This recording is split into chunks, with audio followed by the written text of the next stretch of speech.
And welcome back, everybody, to another episode of All the Mods 10. I'm your host, Undisturbed Potato, and I don't know if you guys see somebody right behind me, but we have a new gardener. He has not told me his name. He just looked a little trustworthy, and he kind of looks like Adam.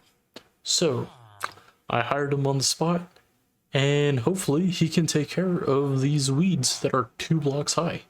I do not like that. So, as long as he does his job, we'll pay him some emeralds. If not, we'll look for somebody else. Unless he disappears like Adam, then, you know, I'll let nature run its course. But let's check on our boy over here. Rex is back in his corner. I don't know why, but he loves that spot.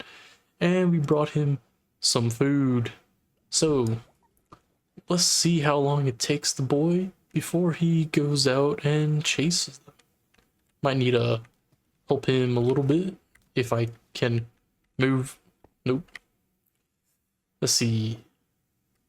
Do I have night mode on? I do. Okay. What if I do that? Boom. Just like that. Okay, he's having his little swim. Will he go after the fish? I don't know. He's slowly making his way. Oh, he's going after that one. Come on, get him. Nope. Or he got his ankles broken and does not know it. Oh well. Looks like he's having fun, so we'll leave him alone. So, for today's episode, we are going to the Twilight Dimension. So, if you don't know what the Twilight Dimension is, I gotta ask, have you been living under a rock? Because if you know modded Minecraft and multiple dimensions, you know the Twilight has always been around for a very long time. I remember playing it on the 1.5.2 mod packs, so I'm pretty sure it's been around maybe a little longer than that. And if you don't know what it is, hopefully you're pretty new to this modded stuff. If not, well, I got news for you. But we are going to the Twilight Dimension just because if we take a quick look over here at the All the Mod star, well, I'm pretty sure it's one of these guys. Yes, we do need the Snow Queen trophy, which can be made from a loot fabricator. So we are going to have to go in with some stuff from Hostile Neural Networks.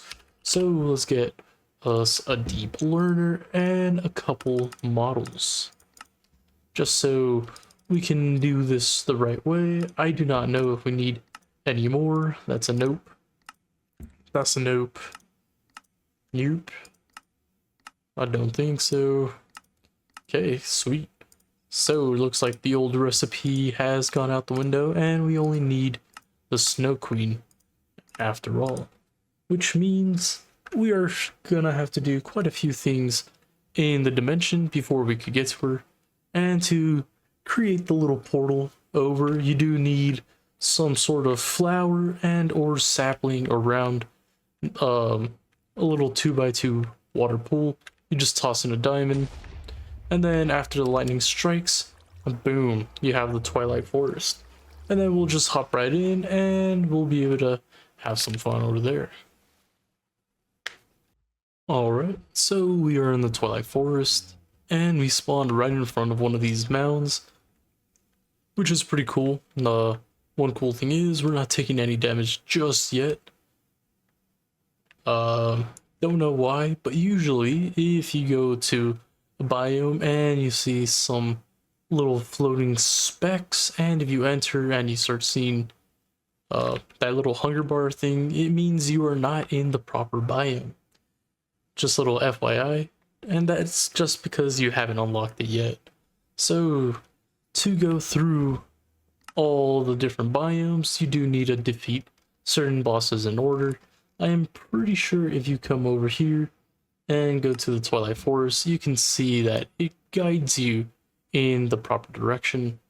So, the first boss you do have to defeat is the Naga, followed by the Lich, and then you go through the swamps, aka where we were at, defeat the Minotaur, you go look for the Hydra, you go beat him up real quick, then you defeat the Phantoms, go kill the Urgas, and then you could go slay the Yeti and into the Snow Queen.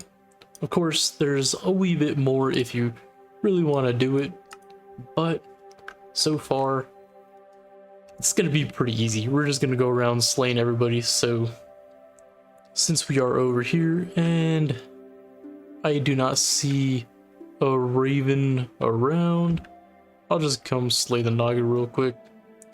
Get this nice and over with real. Boom.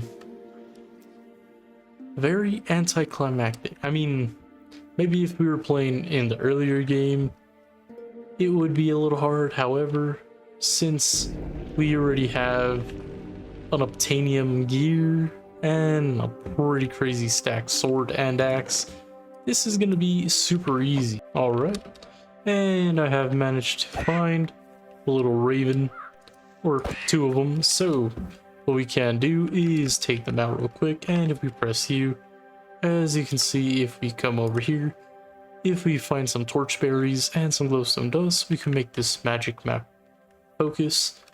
What this will allow us to do, let me get some shears real quick, just because I'm not too sure if this will drop on its own. Boom. Perfect. So now if we press U on it, and then we go to this and craft that, and press U on it again, and get some paper, and surround it just like that, we get ourselves a blank magic map. The reason why this is pretty useful is because it'll load the surrounding biomes and where some of the bosses can be found. And as you can see, there is an X by the Naga where we have already taken him out. So next up is the Lich, which is pretty cool.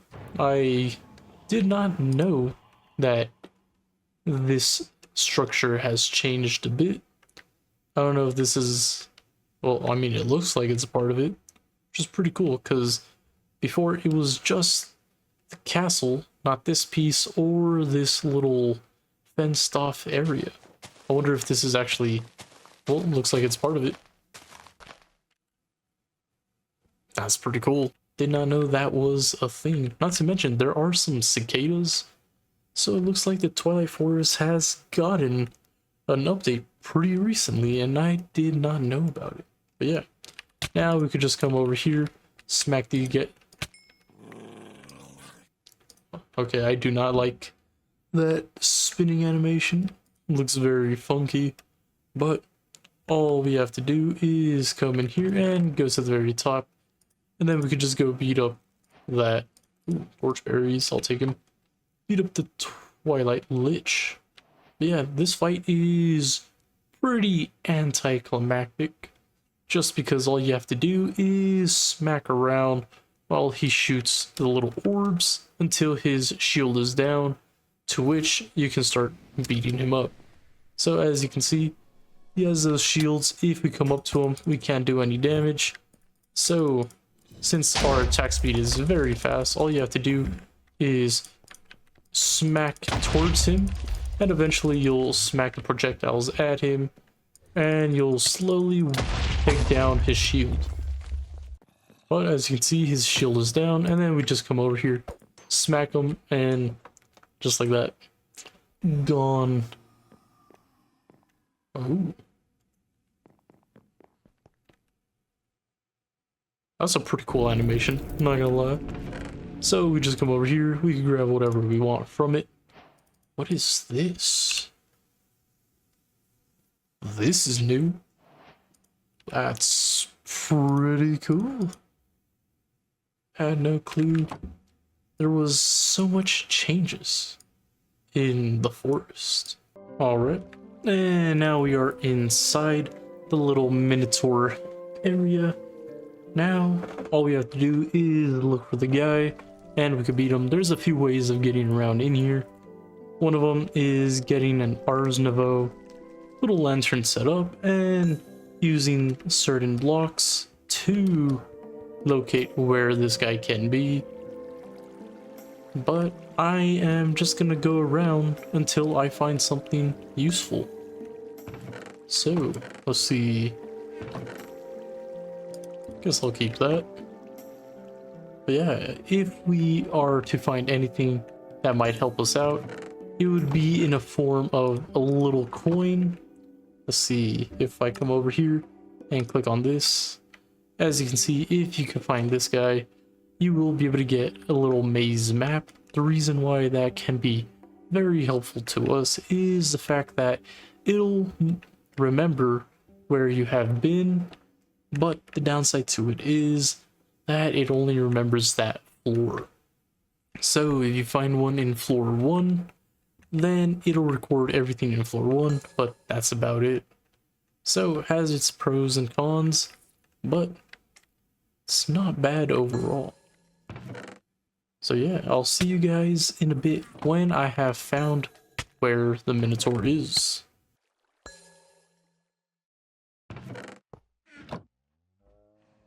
And just like that, I have managed to find the Minish-room. I did find a couple of these maps and I used it to run around. As you can see, it does track everywhere you go, so you can use it to return to the previous floor. But I kind of don't care about that, so I am just gonna bulldoze my way through all this. Yeah, you are going to need one of these meat stroganoffs because you do need to eat it so that you can enter the next place. So the rest that you do find you kind of don't need, but since we are going to open a restaurant, this can be a limited edition item just to sell there. Alright, and if we look at the map, there is a little Hydra icon over here indicating where we can find this guy, and it is pretty cool because he has his own little cave, and all we have to do is come over here and, well, the proper way to fight him is to launch the fireballs back at him, but because we do have a sword that does so much damage and does percentage health damage, we can kill this guy super quickly. Not to mention, the reason why this area is super cool is because there are going to be quite a lot of resources just hanging from the roof. Not to mention, in different biomes, if you do find a hill that is raised or elevated and a certain amount compared to the rest of the floor, if you're to mine inside, you will probably find tons of resources. So early game, when you are looking for those diamonds and all those extra things that you might need for the early game, the Twilight Dimension is a pretty good place to visit to get those resources so that you can set up your builder in wherever you need it to get more resources. But yeah, this is probably a good little jump start. Just a little FYI if you're struggling a little bit.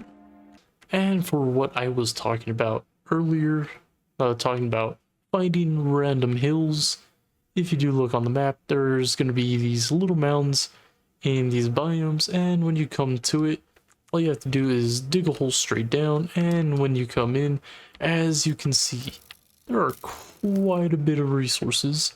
So if you're struggling earlier on, when you're going caving and whatever, and you don't have enough of select resources, you can always just come in here. As you can see, you can find diamonds, tons of iron, copper, redstone, and some glowstone for those of you that don't want to be going to the nether to accidentally get shot off. This is another valid place to go visit. So I am going to look for the dark biome and then I'll be back.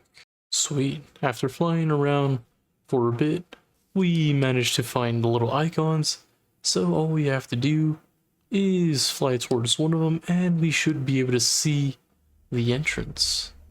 Yep, here it is. So the way to enter this guy is by finding the center of it, and then grabbing one of the head trophies that you have and placing it so that you can gain entry into this area. Let me just take care of those guys just because I don't want to get poisoned. Yeah, you could put the head down. You don't have to leave it there. You could collect it right after and then head in. Okay, guy. And boom. Just like that, we can go around searching for the boss. But I am probably going to use the same method as before, using the Eclipse Gate wand to find our way around. And I'll be back in a moment. And after running around for a while, you can find these little gates, or these iron bars. So if you are using Ars Nouveau, you can use the lantern or the ritual thing to find this area. But yeah, all you have to do is come around, smack these guys, and basically just like that. Done. Super easy, super quick, and we'll be able to move on to the next boss. So, the next one after this is the Yergast, which we already found him on the map, so it'll be pretty easy. Now that we are at the very large tower where the Yergast is, we can go inside and figure out how we can get all the way up there. However, I think I might just go back outside and fly to the very top just because we are able to, which kind of undermines the whole structure just because it is supposed to be a maze-like thing. However, I kind of don't care. After all, we're just here for the queen head, nothing else. So once we are up here, technically there's a proper method of killing this guy. However, how I said earlier, we're just here to come beat him up real quick, nothing else besides that. So now that he's done, we'll just come in here and grab everything, and then we'll be on our merry way to the next guy, which should be the Yeti. And if we take a quick look over here, that guy should be in this direction. So I'll see you guys when I'm there. And we found the little entrance, so we just come in here, and look at this guy. He's very ugly and very easy to take out. So, oh, wrong one. Alpha Yeti, still super ugly and very easy to take out. So, just like that, we were able to just take him out basically instantly. So, next on the list should be the Snow Queen, which if we take a quick look at her map, she should just be straight ahead. And her setup is kind of similar to the Yergast, where it is supposed to be a little tricky to find where she is, but we should be able to just take a quick peek inside of these towers to see if she is or isn't inside. So I'll get these models ready, and looks like she's in here. So we'll just click on her real quick, get this all set, and we'll just go boop, boop, and just like that, she's been taken out. Now all I have to do is find a couple more, fill that up, so that we can use the loots or the simulator and the loot fabricator to get some more trophies for the Ultimate Star. So when I get all that done, I will meet you guys back at base. And just like that, a few basic decades later, I have returned. I managed to find 6 of those palaces and take out the Ice Queen. So now we have our basic model, so we can throw that in the system and we will be able to get some more queen trophies. So that was super cool. I did try mob swabbing her, does not work. I did try using the mob imprisonment tool from Industrial Foregoing, that also didn't work, so I am unsure as to whether or not we can actually duplicate her. I just want to check that out for you guys, see if that would work or not. But yeah, so far it doesn't work. However, if you guys figure out how to make it work, awesome. Let me know, put it down in the comments. I will try it out, just because that was not very fun. Yeah, besides that, we basically got everything we really needed from the Twilight dimension. We don't really need to explore anything else. But if you guys do want me to just go beat the whole thing, I can go do that in another episode. Should be pretty easy since there's not really too much left to do. But yeah, this episode's going to be relatively short just because it was basically mainly all about the Twilight Forest, where we just wanted to go in, slay everybody to be able to get the Queen Trophy. But yeah, besides that, make sure you guys do make one of these Eclipse Gate wands, because it is super useful. To craft it, you are going to need a little bit of Ferrocoat and some Blaze Gold to get the Blaze Jet wand, to which you just add a Celeste Gem and another Blaze Gold ingot. You get the Void Shaft, and then if you press U again, it's just another Celeste Gem and Eclipse Alloy ingot, and just like that, you manage to get this guy.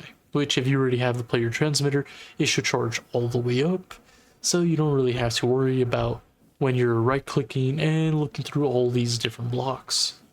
It is very useful. It allows you to teleport around, and if you just right click a block, boom, now you can see through and be able to walk through, and after a couple moments it'll return to normal, so you don't have to worry about that.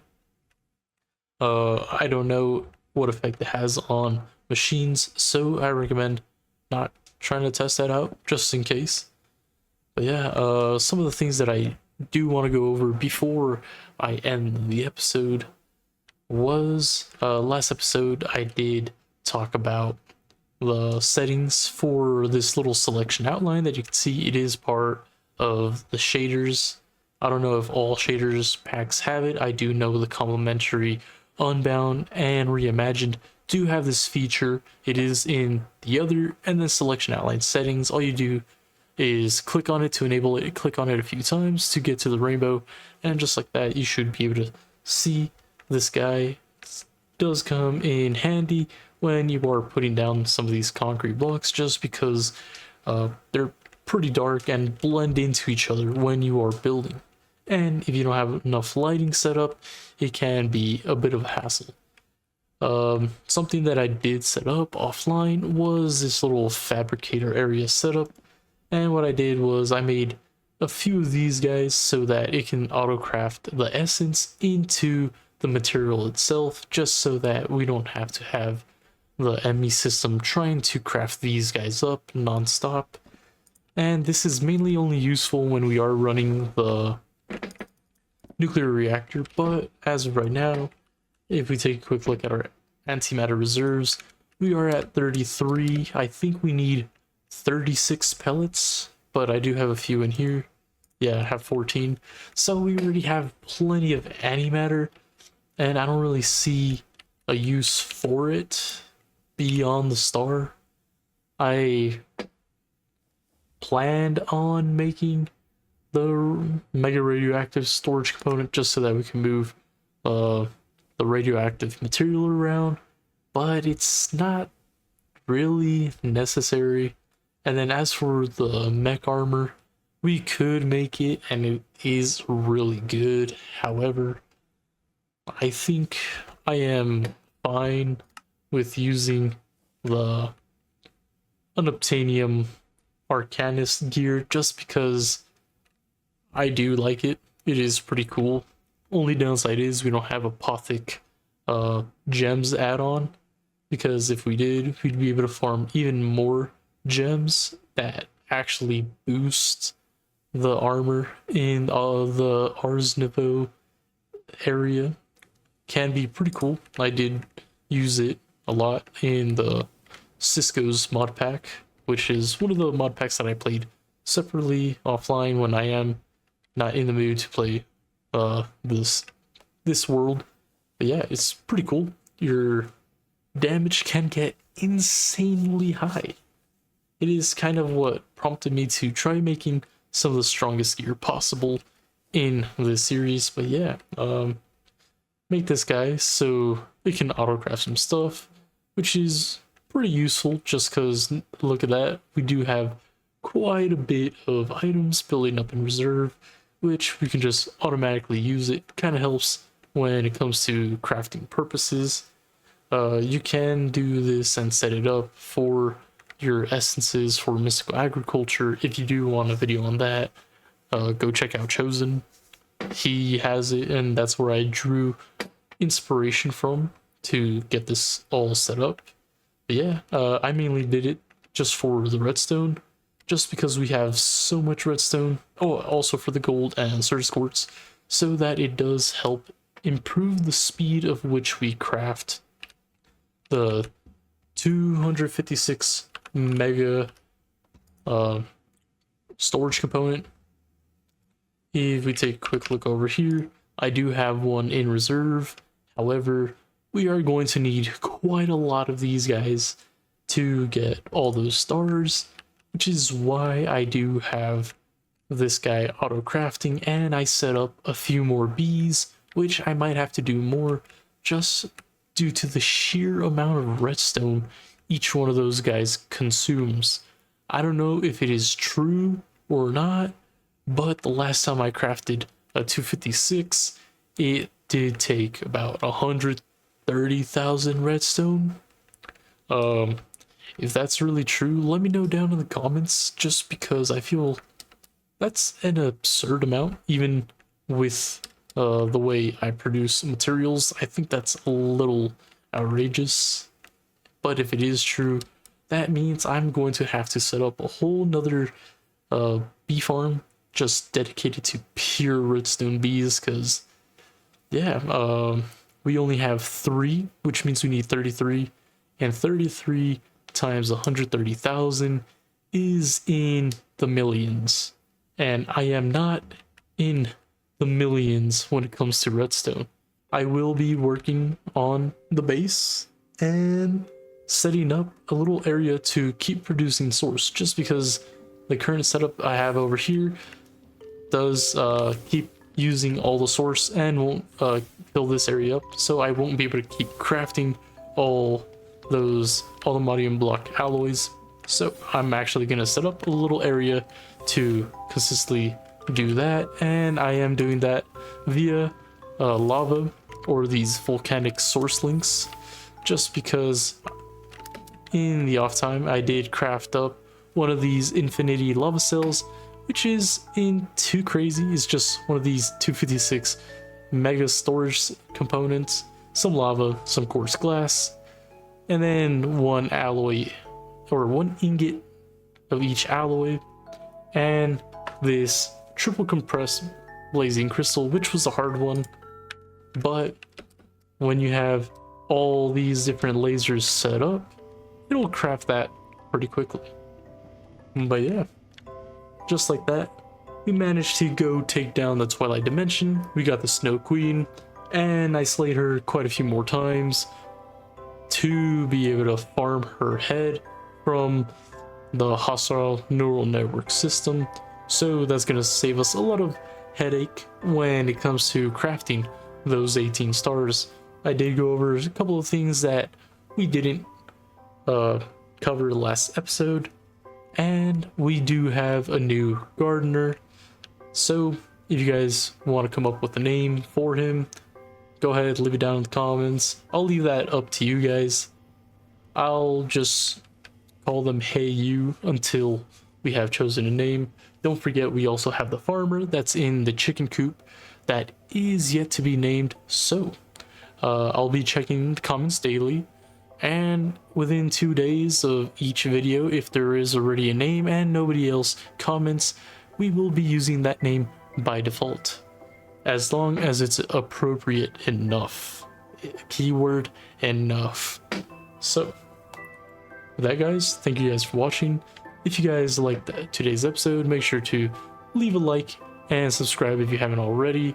And if you have any questions, comments, concerns, suggestions, and or advice, make sure to leave that down in the comments. I do try checking the comments at least once daily, just so that if you guys have any questions or need a little bit of feedback, I can get to you guys within somewhat timely manner.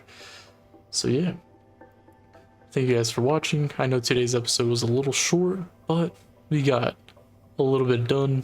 My head hurts from having to run around and looking for the Snow Queen.